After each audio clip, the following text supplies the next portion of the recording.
À la revue de presse française avec Hélène Frade. Bonjour Hélène. Bonjour Pauline. Et à la une de la presse française ce matin, les réactions à la conférence de presse de François Hollande, conférence de presse qui était donnée hier. D'après l'opinion, le président aurait affiché un positionnement modéré à l'extrême et tenu un discours double face pour mieux se placer au centre de l'échiquier en vue de 2017.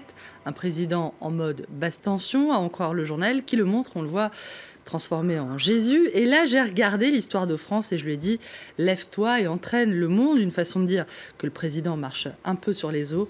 Opération président au-dessus de la mêlée, constatent les Échos, en évoquant un chef de l'État qui aurait tenté de transcender effectivement les clivages et en l'occurrence d'attirer au centre en endossant le costume de la réforme qui est aussi celui du courage. Mais François Hollande est-il crédible quand il parle de désintéressement politique ou quand il promet la réforme jusqu'au bout? D'après les Échos, le doute est permis. Doute également du Figaro qui ne croit pas le président quand il affirme que non, la présidentielle de 2017 n'est pas son obsession. Mettre en avant la transcendance de sa fonction est le préalable à la possibilité d'une campagne. C'est en affichant une forme de distance par rapport au jeu politique qu'il cherche à réduire la distance avec les Français et préparer ainsi une nouvelle candidature, plus que jamais son obsession. Le Figaro qui a surtout retenu de la conférence d'hier l'annonce de l'accueil de 24 000 réfugiés supplémentaires sur ces 2 prochaines années. Hollande engage la France dans la logique des quotas, titre le journal, qui juge que le président est en train de commettre une erreur irréversible. Je cite: combien de migrants dits économiques vont continuer à s'engouffrer dans la brèche? Comment raccompagner chez eux ceux qui ne seront pas éligibles au droit d'asile? François Hollande s'est montré pour le moins évasif à ce propos, juge le Figaro, qui prévient que le dispositif permanent et obligatoire mis en place pour répartir 160 000 personnes dans les pays de l'UE risque d'apparaître très vite insuffisant. Les réfugiés, combien seront-ils demain? Sans doute des millions fuyant la terreur islamiste. Des millions peut-être pas, mais oui, prévient Libération. Les pays occidentaux doivent désormais se préparer à un exode plus large encore.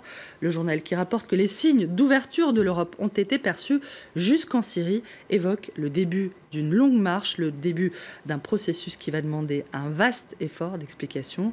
Pour l'humanité, le président a sans doute énoncé de grands principe de grands mots pour les migrants, mais il se serait contenté en réalité de tout petits gestes, d'un mouchoir, je cite, pour essuyer quelques larmes. François Hollande qui a également annoncé l'engagement de la France en Syrie. Oui, la France corrige le tir, titre 20 minutes, qui rappelle que le président avait refusé dans un premier temps d'intervenir en Syrie pour ne pas renforcer le régime d'Assad en attaquant l'organisation État islamique. D'après le Figaro, les avions français vont d'abord mener des vols de reconnaissance avant d'éventuelles frappes. Ces vols seront effectués en dehors de la coalition, François Hollande voulant préserver une autonomie d'action et de décision, je le cite. Pour le reste, il a fait preuve, on l'a entendu, de beaucoup de prudence. Et cette prudence s'explique aussi par le fait que la France juge désormais que la seule issue de ce conflit, elle sera politique, diplomatique. Dans un entretien au Parisien, le ministre des Affaires étrangères, Laurent Fabius, le répète, pour éradiquer les terroristes, il faut redonner aux Syriens une perspective politique, accélérer les négociations pour installer à Damas un gouvernement de transition qui serait composé à la fois d'éléments du régime et d'éléments de l'opposition modérée, sans la domination d'Assad, dont la France, on le notera, n'exige plus désormais le départ immédiat.